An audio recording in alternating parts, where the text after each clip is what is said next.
ഈ ഒരു വീഡിയോ ഉണ്ടോ നിങ്ങൾ, അത് ഏതൊരു ജനറേഷൻ എടുത്ത് നോക്കിയാലും അവർക്ക് റിലേറ്റബിൾ ആയിരിക്കും. കാരണം ആ ക്യാമലിൻ്റെ ജോമെട്രി ബോക്സ് നമ്മളത് മേടിക്കുമ്പോൾ ജോമെട്രി ബോക്സ് ആയിട്ട് ഉപയോഗിക്കാനായിരിക്കും മേടിക്കുന്നത്. പിന്നീട് അത് ഉപയോഗിച്ച് വരുന്തോറും അത് പൗച്ചായിട്ട് മാറും. പിന്നെ അതിനകത്ത് പേന, പെൻസില്, സ്കെയില്, ഇറേസർ ഇതൊക്കെ മാത്രമേ കാണുള്ളൂ, വേറെ ഒരു ഐറ്റവും കാണൂല. മറ്റേ ആ തുറന്ന് കാണിക്കുന്ന ആ ബോക്സില്ലേ, അതൊരു നമ്മുടെ ഒരു 2005 ജനിച്ച ഒരു സ്കൂളിൽ പിടിച്ചോണ്ടിരുന്നപ്പോൾ നമ്മൾ അത്ഭുതത്തോടെയൊക്കെ നോക്കിക്കൊണ്ടിരുന്നത്. കാരണം അതൊന്നും അധികം ഇല്ല. എന്നൊക്കെയെന്ന് വെച്ചാൽ ഇപ്പോൾ അച്ഛനമ്മ അവരൊക്കെ ഗൾഫിൽ നിന്ന് ദുബായിൽ നിന്നൊക്കെ നാട്ടിലോട്ട് വരുമ്പോൾ അതൊക്കെ വേണ്ടിയിട്ട് കൊണ്ടുവരുന്നത്. അപ്പോൾ ഇവരൊക്കെ ഈ സ്കൂളിൽ കൊണ്ടുവരുമ്പോൾ നമ്മളൊക്കെ അത്ഭുതത്തോടെയാണ് നോക്കിക്കൊണ്ടിരുന്നത്. കാരണം നമ്മൾക്കെന്ന് വെച്ചാൽ ഈ ക്യാമലിൻ്റെ അല്ലെങ്കിൽ നടരാജിൻ്റെ ഒക്കെ ജോമെട്രി ബോക്സിന്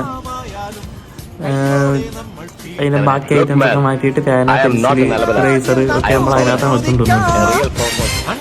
അങ്ങനെ എന്തായാലും നമ്മൾ ഇങ്ങനത്തെ ബോക്സൊക്കെ കാണുമ്പോൾ നമ്മൾ ഭയങ്കര അത്ഭുതത്തോടെയാണ് നോക്കിക്കൊണ്ടിരുന്നത്. എല്ലാവരും ഒന്ന് തുറന്ന് നോക്കിയൊക്കെ ചെയ്യുമായിരുന്നു.